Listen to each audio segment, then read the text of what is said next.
Adélia, muito obrigado pela disponibilidade desta conversa. Nós, no momento em que estamos a gravar, portanto, 19 de junho, anteontem, passaram 7 anos sobre o grande incêndio de Pedrógão, em que morreram mais de 60 pessoas, houve 247, 250 feridos. O Dr. Adélia tem escrito e tem investigado muito na área dos riscos, do uso dos solos, e, portanto, tendo sempre um pano de fundo muito a questão dos incêndios também, dos incêndios florestais. Como é que uma investigadora olha para o uso do solo em Portugal e para esta questão que é muito recorrente, não é? Como é que olha para isto do ponto de vista da academia? Muito obrigada pelo convite e bom dia. De facto, no dia 17 cumpriram-se 7 anos da tragédia de Pedrógão, que nos marcou de forma muito violenta, sobretudo pelo elevado número de vítimas. Foi de facto um incêndio de grandes dimensões. 8 anos. Não. Foi 2017, exatamente 8 anos, e portanto, que nos marcou de forma violenta, sobretudo pelo elevado número de vítimas que causou e as circunstâncias em que essas vítimas foram também que ocorreu. De facto, eu tenho dedicado algum tempo de investigação à temática dos incêndios florestais. Primeiro, pela minha ligação ao mundo rural, e portanto, eu ainda, como jovem, assistia a muitos incêndios florestais, onde participei no combate. Eu sou da área do Senegal, sou de Senegal, e portanto, os anos 80 foram marcados já por grandes incêndios florestais. E depois, quando vim para a universidade, era um tema emergente em termos de investigação científica, os incêndios florestais. O professor Fernando Rebelo tinha iniciado a investigação, foi pioneiro na investigação científica dos incêndios florestais, e depois também tive a sorte de vir a trabalhar com o professor Luciano Lourenço, que estava efetivamente a trabalhar já de forma muito profunda naquilo que eram os incêndios florestais, porque a ocorrência e a severidade com que eles se estavam a manifestar era crescente. Obviamente que nós, para percebermos, numa perspectiva de geógrafo, que tenho trabalhado nesta área, para percebermos a ocorrência de incêndios florestais em Portugal, temos que, em primeiro lugar, fazer o nosso contexto físico, a nossa localização geográfica. Portugal insere-se no contexto mediterrâneo, que tem características climáticas muito próprias, não é? Nós temos invernos úmidos, verões secos que coincidem com períodos extremamente quentes. E, portanto, temos aqui uma combinação já muito favorável à ocorrência de incêndios florestais, porque temos a coincidência entre um período quente e seco. E a seca, em algumas áreas do país, prolonga-se, ou o período seco prolonga-se por vários meses. Quer dizer que a vegetação, de um modo geral, está numa situação de stress hídrica e, portanto, é suscetível a arder facilmente. Podemos também falar que há uma alteração daquilo que, enfim, eventualmente mais prosaicamente se pode chamar por geografia humana, que também está a alterar-se. E agora vamos para a componente humana, não é? Porque estes fenómenos não podem ser interpretados apenas na perspectiva do clima. O clima como o único que favorece a ocorrência de incêndios florestais. Até porque, e é importante também dizer que o fogo sempre esteve presente nas paisagens mediterrâneas. Ele faz parte, é parte integrante das paisagens mediterrâneas. Mas a severidade e a intensidade e a recorrência com que os incêndios florestais ocorrem na atualidade, não se não é característica do clima mediterrâneo. Portanto, houve transformações muito significativas na paisagem que, de certa forma, favorecem e intensificam a ocorrência de incêndios florestais. E outro dos temas que eu estudei foi, de facto, o abandono do espaço rural, que eu também já posteriormente, em termos de investigação, dediquei-me à avaliação do abandono, sobretudo dos campos agrícolas e também daquilo que eram as práticas tradicionais do território, do mundo rural, que assentavam muito na trilogia, na floresta, na agricultura e também no pastoreio, que tinham funções muito importantes para gerir o território. O pastoreio limpava os matos, a floresta era explorada, porque nós tínhamos um contexto económico-social em que a floresta era muito valorizada, em que as pessoas recolhiam do campo e da floresta cama para os animais, era lá que apacentavam os animais, mas também utilizavam a lenha, por exemplo, para se aquecer e para cozinhar. E, portanto, havia uma dinâmica que, a partir de determinada altura, não há aqui um ano, se estruturou. Este sistema que estava implementado durante séculos desestruturou-se. Nesse sentido, acho que ainda se pode falar em vida rural no nosso contexto português? Fala-se de vida rural, mas já com contextos bastante diferentes. Portanto, nós agora temos um mundo rural em que eu diria que é caracterizado por uma dualidade. Por um lado, nós continuamos com processos de abandono, não é? Há vastas áreas do nosso território que continuam abandonadas, mas em simultâneo estão a emergir áreas de agricultura intensiva e super intensiva. A Idanha, Trás-os-Montes, a Beira Baixa,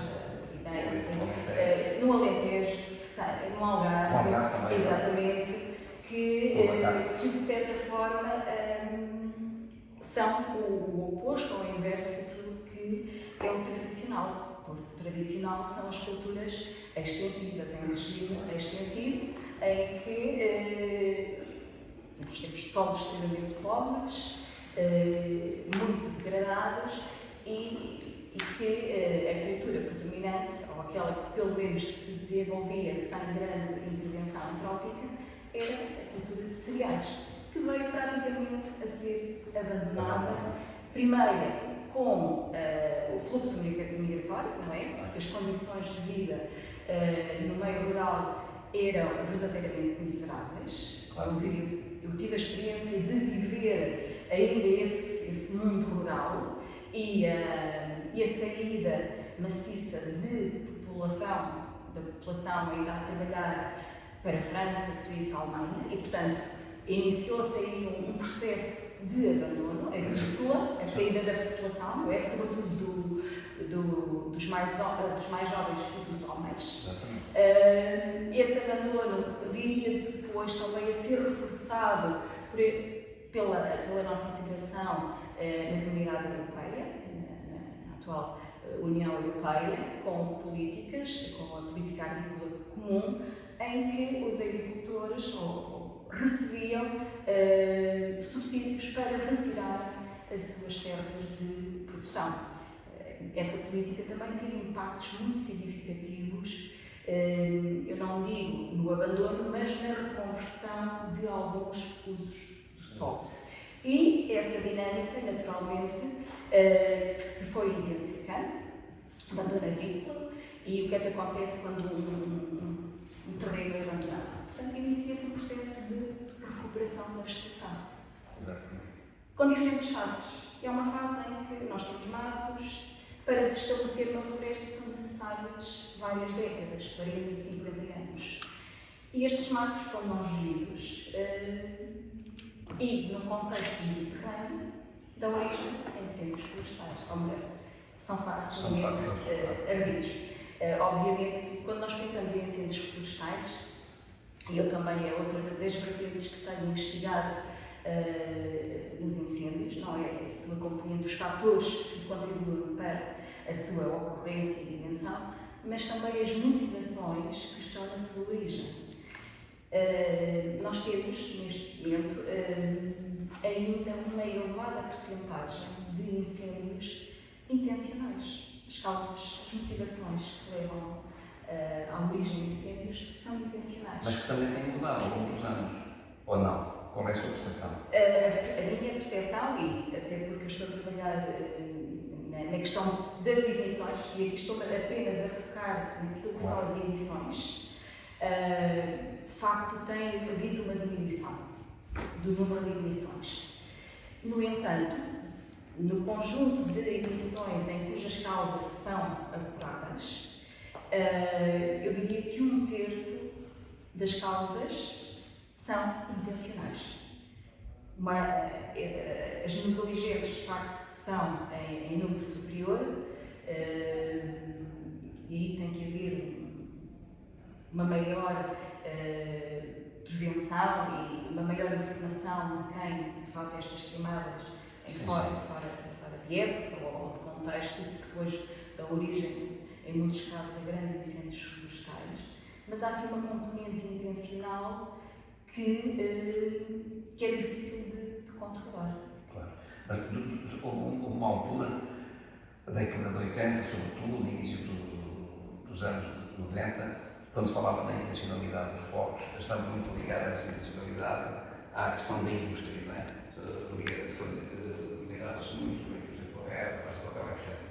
Parece que essa causa tem vindo a esvaziar-se, ou não? Sim, também na investigação, pelo menos aquela que é tornada pública e que nós temos acesso, nunca apareceu essa intencionalidade ligada à indústria. Claro. Enfim, quem faz a investigação, depois, em termos policiais, vai dando conta, vai-nos dizendo quais é que são algumas das intenções, da intencionalidade. Mas, de facto, essa ligada à indústria, óbvio que não é. Não está aprovada. Mas a intencionalidade ligada, por exemplo, à piromania, em que o miúdo tem gosto por ver os bombeiros em ação, ou um outro inimputável que fica muito excitado, e peço desculpa pela expressão, com a ocorrência do fogo, continuam ainda a ter uma grande expressão. E, obviamente, depois também há a parte da intencionalidade, de destruir aquilo que é alheio por vinganças, mas, de facto, há ainda um longo trabalho a fazer ao nível da redução na redução do número de ignições e também ao nível da prevenção por via do número de ignições. Mas a verdade é que nós temos menos ignições, mas temos incêndios com maior dimensão.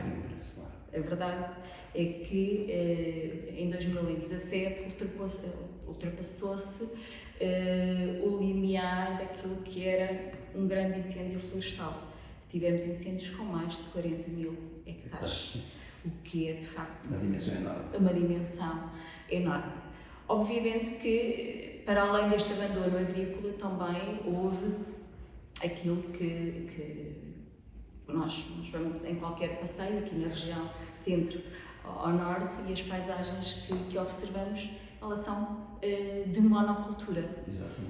O pinheiro já está, portanto já é menos importante, mas temos monoculturas de eucalipto. Tanto o eucalipto como o pinheiro são espécies altamente inflamáveis. E, portanto, há aqui a combinação de múltiplos fatores, e sem colocar aqui a questão do combate, que eu esse não trabalho, não é? Há aqui a conjugação de dinâmicas territoriais que, de facto, nos ajudam a perceber o porquê da ocorrência de incêndios com dimensões cada vez maiores. Obviamente que a imprensa tenta sempre valorizar aquilo que são as mudanças climáticas, não é? Como jornalista tem essa percepção. Nós facilmente ouvimos, ao nível dos média, dizer, e muitos comentadores, que de facto os incêndios têm estas repercussões devido às alterações climáticas ou às mudanças climáticas. E óbvio que esta variabilidade climática que está a ocorrer, em que nós temos de facto cada vez menos precipitação, temperaturas mais elevadas, períodos de seca mais extensos, ondas de calor, também propiciam a ocorrência destes fenómenos extremos.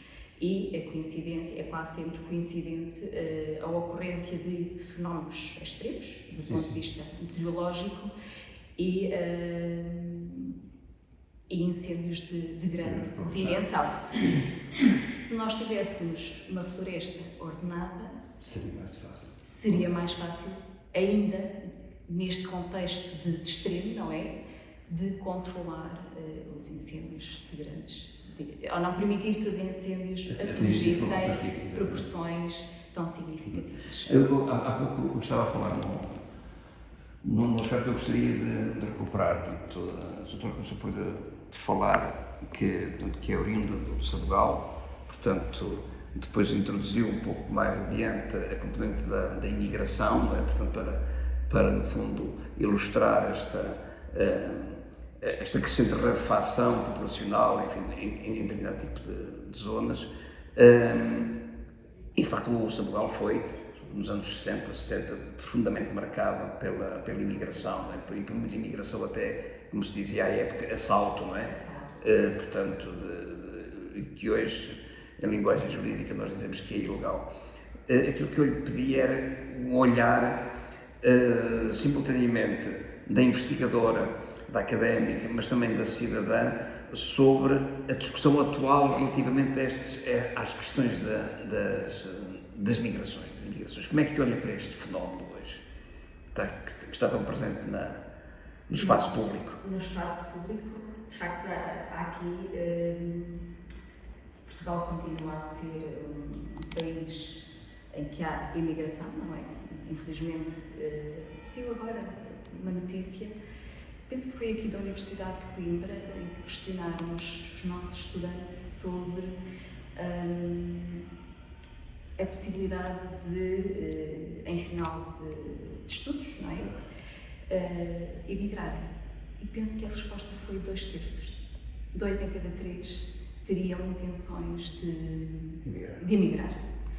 E isso é de facto preocupante para o tecido económico, social, empresarial do nosso país. Isto ao nível do contexto da imigração. De facto, nós estamos a formar e a investir em jovens que depois vão para o exterior contribuir para o desenvolvimento socioeconómico de um país. Exato. Enfim, nós estamos dispersos praticamente por todo o globo.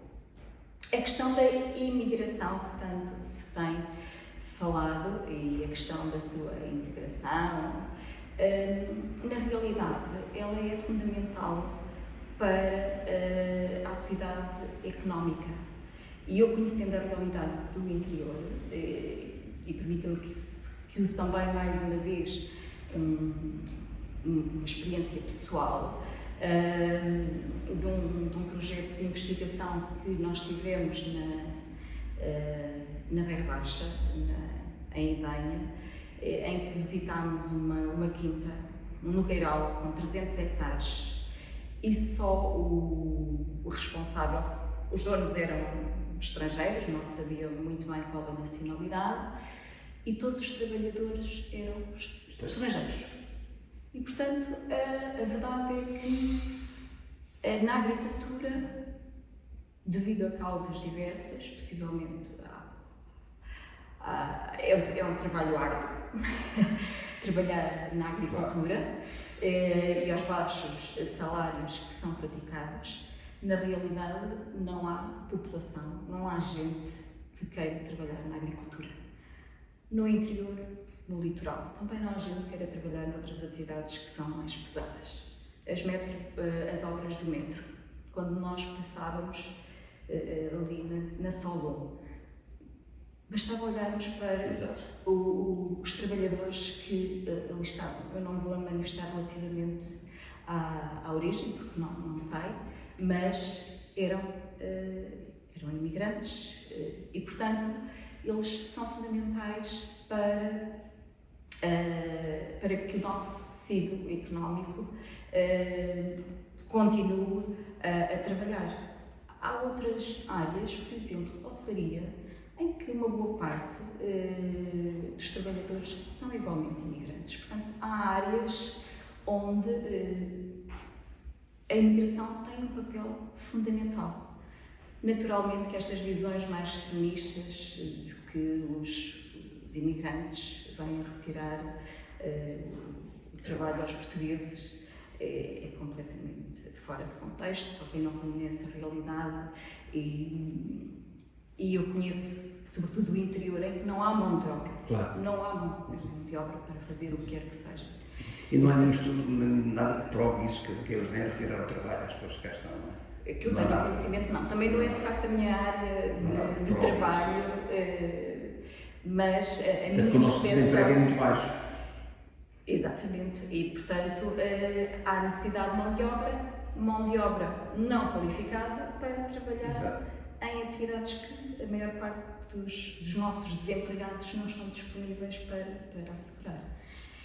Obviamente que tem que haver um controle na entrada de imigrantes, mas estas posições tão extremistas não se coadunam com a realidade laboral do nosso país. Eu tinha pedido eu peço sempre a todos os nossos convidados que selecionem o seu livro-arbítrio, 2, 3 obras, 3 livros que gostem de partilhar e de falar sinteticamente sobre eles, enfim, explicar porque é que os escolheram e porque é que eles são importantes, sendo que não tem necessariamente que ser da área específica de investigação e de trabalho. Portanto, não sei quais foram os livros que a sua autora trouxe para partilhar connosco. O primeiro livro que eu partilho é um livro que foi muito importante na minha formação enquanto geógrafa. Portanto, eu adquiri este livro ainda estudante, que é o Portugal, o Mediterrâneo e o Atlântico, de Orlando Ribeiro. Orlando Ribeiro é central da ciência. Exatamente, é uma figura central da geografia portuguesa, incontornável. Talvez o geógrafo mais conhecido a nível nacional, e este trabalho eu acho que deve ser de leitura para todos os estudantes de geografia, mas também para o público em geral, porque nos ajuda a perceber o nosso território.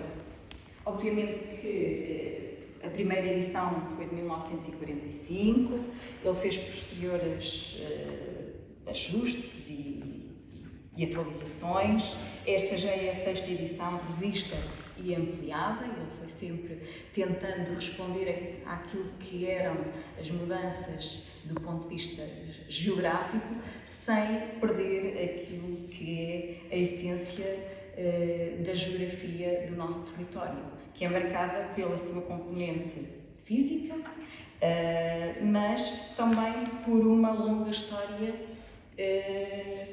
cultural, que vai desde os povos que por aqui passaram e que deixaram a sua marca. E, portanto, ele faz este trabalho é muito interessante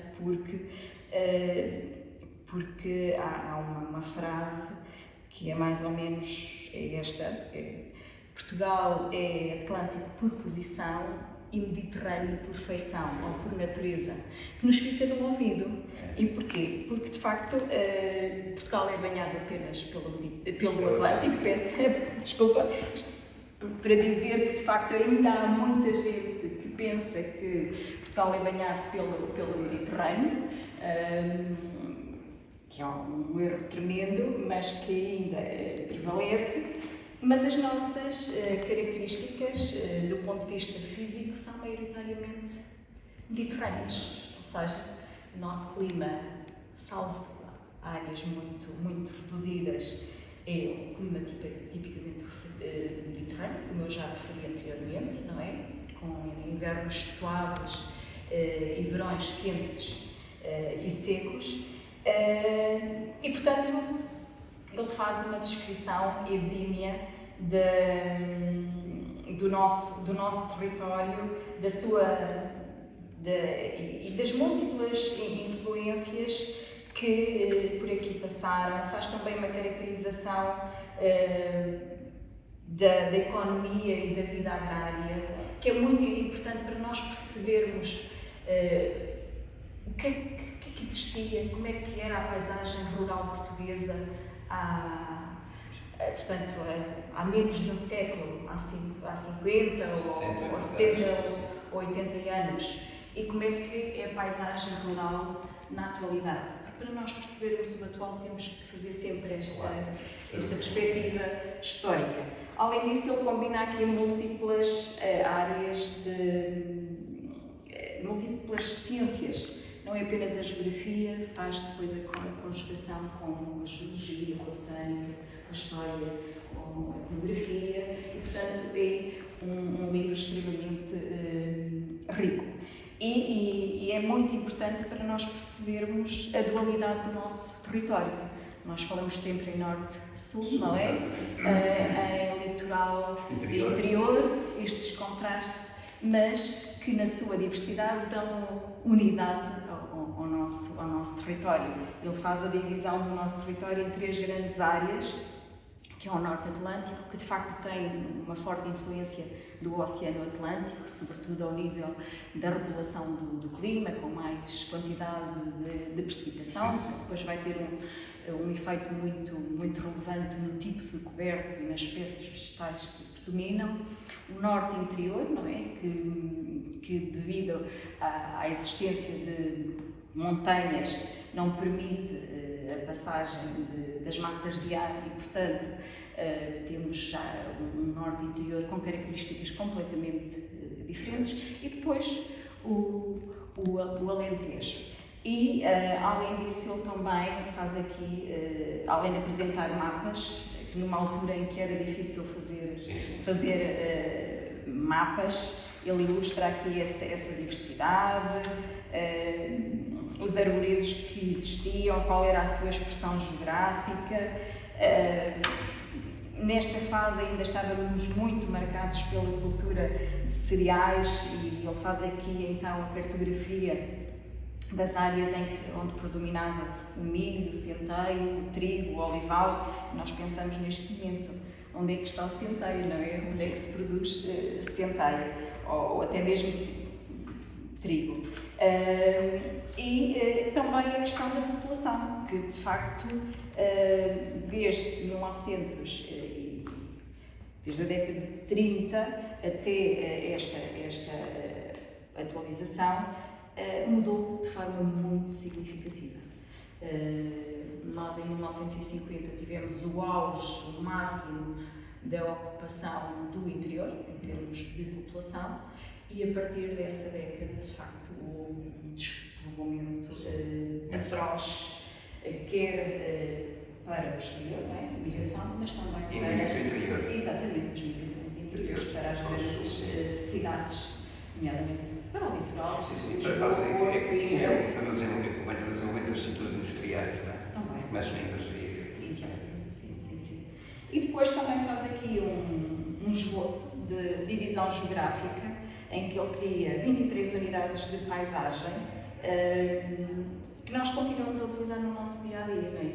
Nós não utilizamos a nomenclatura do INE, Sim. que está sistematicamente a ser alterada, e continuamos a falar em Planaltos de Trás-os-Montes ou o Planalto da Beira Transmontana, ou seja, aqui no México, um conjunto de denominações que ainda continuam a fazer parte da nossa geografia. E, portanto, é de facto um livro marcante para qualquer aluno de geografia e de leitura muito fácil para uma outra qualquer pessoa.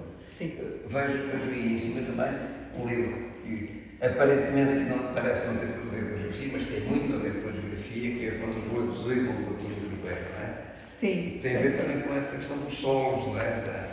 Dos baldios, dos etc. baldios, precisamente. Eu tenho esta minha... Sumariamente, portanto, disseste quais eram a razão de ser dessa escolha. É a minha raiz beira, naturalmente, porque de facto este livro retrata um processo que eu depois viria também a estudar e também viria a estudar no caso do Sabugal. É um livro que eu acho que é extraordinário, porque é uma crítica social, política, que reflete de facto a resistência das gentes da Beira, da Serra, relativamente a políticas impostas pelo Governo Central. Portanto, este livro foi publicado em 1958, mas a história decorre um pouco antes. E, portanto, é uma descrição da resistência das gentes da Serra a uma imposição do governo autoritária, através da qual pretendiam ocupar tudo que eram os terrenos baldios, que eram usufruto da população. Exatamente. Que eram utilizados para apacentar o gado, para recolher lenha, e, portanto, eram muito importantes para a sobrevivência destas populações. E, de repente, decide-se que estes terrenos deviam ser florestados com pinheiro bravo. E, portanto, a história decorre numa serra de milhares, alguns na beira, e a população, de repente, vê-se coibida de ir buscar aquilo que era um importante meio de sobrevivência daquela gente. Também bastante político, não é? Também, exatamente. Portanto, que aliás tem que ver também com o percurso cívico e literário para o Aquilino. Do Aquilino, exatamente, até porque este livro viria a ser censurado e retirado, e o Aquilino acabou por ser processado e depois amnistiado, e portanto é também um livro com uma riqueza linguística muito grande. Há palavras, há expressões que só quem conhece, exatamente, zonas. Quem viveu na Beira é que as conhece. E, portanto, para alguns não será leitura fácil. Não é leitura fácil, mas, de facto, é um livro com quem eu identifico, não é? Porque eu ouvia falar, enquanto miúda, destes contextos, e depois também num trabalho que eu fiz sobre os baldios do Sabugal, encontrei exatamente uma situação idêntica àquele que retrata, que é aquilo que retrata, porque no caso do Sabugal também existem uma série de baldios, vários baldios, e um deles sofreu um processo de colonização, com a instalação de 39 colonos. E, portanto, esta revolta popular também ocorreu, e eu, através de relatos, consegui de facto ver que houve um tumulto, não é?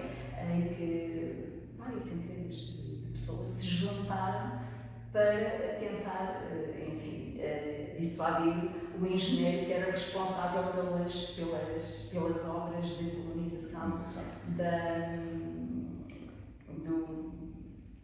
do Baldio, que depois viria a dar origem à colónia agrícola Martim Freitas. E, portanto, e também porque este livro, apesar de ter 70 anos, não é? Sim. Na realidade tem algum paralelismo atual para muitas das problemáticas que estão a ocorrer na atualidade, em que há, enfim, disposições superiores e muitas vezes as populações locais não são ouvidas, nem são tidos em conta os modos de vida que ainda prevalecem. Estou-me a lembrar, por exemplo, do lítio, da exploração do lítio. De facto, há uma imposição e, portanto, as populações veem-se, de certa forma,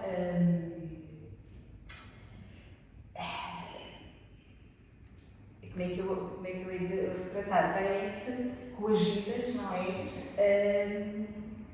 A deixar aquilo que sempre foi delas. E, portanto, é quase uma espécie de invasão do seu próprio território. Uma invasão sem entender aquilo que são aquilo que é a sua identidade, aquilo que são os seus modos de vida e sem um respeito pelo aquilo que é a sua identidade local. O mesmo acontece com as centrais fotovoltaicas, com os parques eólicos e, portanto, são muitos os exemplos que nós podemos trazer para hoje que retratam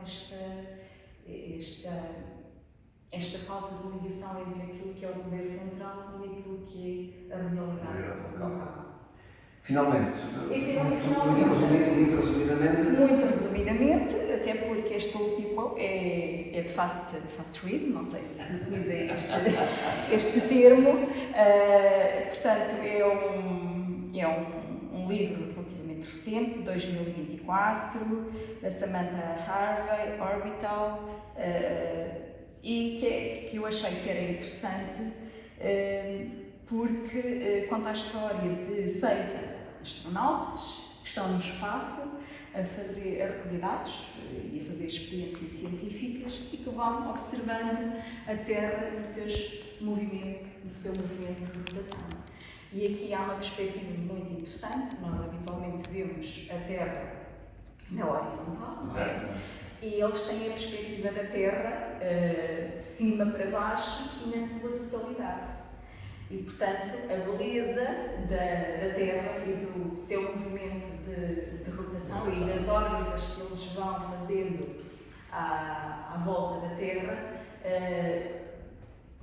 têm o privilégio de poder observar a beleza da Terra, dos continentes, dos oceanos, mas também de algumas catástrofes que vão afetando o planeta Terra. E, portanto, naquele cubículo em que o tempo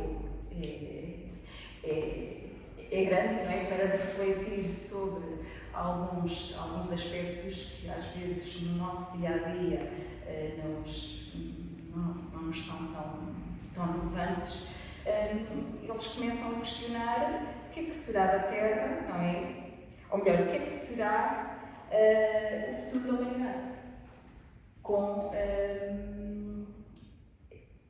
a apropriação e com a apropriação da Terra da forma como nós estamos a fazer, com a aplicação de recursos, com um aumento brutal da população, com a necessidade de produzir mais. Qual é que será o futuro da humanidade? E é interessante esta perspectiva, porque muitas vezes os chavões que nós ouvimos vamos salvar o planeta. O planeta salva-se a ele próprio. Claro. A humanidade, não. E, portanto, nós temos que pensar qual é que será, que futuro estamos a construir para a humanidade. Porque se pensarmos na história da Terra e desde o Big Bang, não é? Desde a Revolução Industrial até à atualidade, corresponde, se nós nos pusermos para um dia com 24 horas, corresponde ao último segundo. Claro. E, portanto, a Terra encontrará formas de se equilibrar, de se reequilibrar. A humanidade terá mais dificuldades. E, portanto, aconselho também uma leitura, é uma leitura muito simples, muito agradável. E, portanto, deixo então estes meus 3 livros. Muito obrigado por esta sugestão, que é bem atual, não é? E bem necessário que olhemos para este planeta também, a partir desse ponto de observação, dessa perspectiva. Doutora André, muito obrigado.